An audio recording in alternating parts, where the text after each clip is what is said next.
I think it was less than a year ago. I think I got roofied. Or I drank too much bourbon. I'm not quite sure what it was. I guess I should go back a little bit. Since I've lived in Philly, I've moved probably 8 times. No, that's right, 8 times. I've only lived here for less than 6 years. So I've moved a lot. And the last time I moved, I said to myself, I'm going to live here for at least 2 years. I don't want to move another time for any reason at all. I was living by myself this time. I had no excuses. The reasons I moved in the past were because of various reasons. Not because I was a bad tenant, but because I lived with fabulous people who decided they were going to move to other countries or breakups, you know, the normal reasons for moving. So, I loved my new apartment, and I'd only been there about a month and a half. And I went out with my friends to a BYO. And we were having a great time. It was a nice casual evening. I think it was a Wednesday. And we were celebrating my friend's birthday. And we decided after the BYO that we would go to my new local, and have some more drinks. Now, I was with 2 friends. One decided she was responsible and went home because it was a Wednesday night. My other friend decided she would stay with me because we enjoy being out. And there were only about 3 people there because it was a Wednesday night and it was kind of late. And we decided to have some bourbon, maybe a lot of bourbon. I can't remember how much it was. But we continued to drink. That's the gist of it. So my friend Beth decides I have to work tomorrow. I should leave. And I say, I'm going to stay. My friend Alex, my new local friend, he's here. I'll stay with him. This other guy strolls in. He's new to the neighborhood too. And we start talking. But he's a little bit sleazy. I feel like he's kind of trying to hit on me. I'm not sure what's happening. So I think he's the one who roofied me. But I'm not sure. I don't know what happened. So I go home. My friend Alex walks me home. And that's the last thing I remember.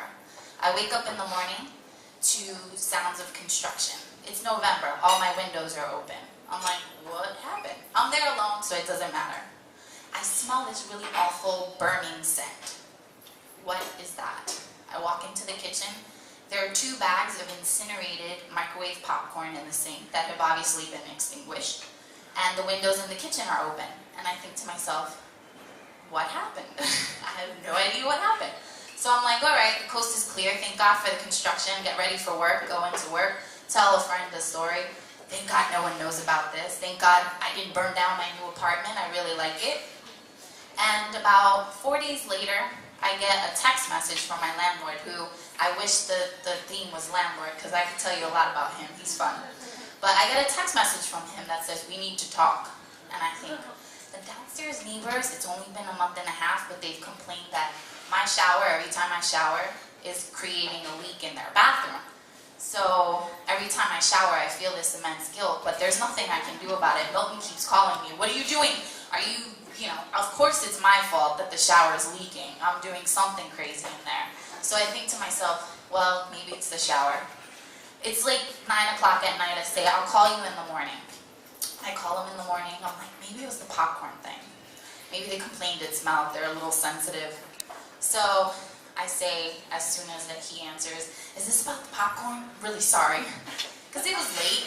Maybe they smelled it. And he says, yes, this is about the popcorn. And I'm like, well, how do you know about that? Did they complain? Like, come on, really? Burnt popcorn 4 o'clock in the morning? Big deal. I could be doing a lot worse. He said, this is my property. I don't appreciate the way you're talking to me. You should respect my property. Well, it turns out that it's not just my downstairs neighbors complaining about the popcorn. I had set off all the smoke alarms in my building. I didn't wake up. The police were called. They came in. I didn't lock the door. That's great. They just walked in. They didn't have to bust down the door, thank God. I didn't wake up to this. They put out the fire that I had. And the reason it went off is because I decided, because I just moved in and I was traveling a lot on my days off, working extra, that all I had was microwave popcorn. I had made it in the oven. And I thought that was cool like 2 weeks before when I was really hungry and I had nothing else in the house because all I had was microwave popcorn because I had a microwave in my last place. But it wasn't cool to do this time, especially when you're gonna pass out. So I buy my neighbors candles and cards because I'm like, well, what am I going to do? I have to address that this happened. But it's like 4 days later, and I didn't know that they knew. So I, knock on the door, and I say, I have a candle and a card for you. I'm really sorry. A candle's kind of an odd thing to give them after you almost set the building on fire. But I thought maybe because the popcorn smell might have lingered, I had this really nice popcorn, pumpkin seasonal scent, sweetest pie. I'm sorry, I really don't normally make a habit of this. I guess it'll never happen again. Here's the candle. I go downstairs to my other neighbor. He's a guy who's never around. I'm sorry, I'm going over. But he opens the door. He's very uncomfortable. He knows what happened. He wasn't home that night. He was traveling.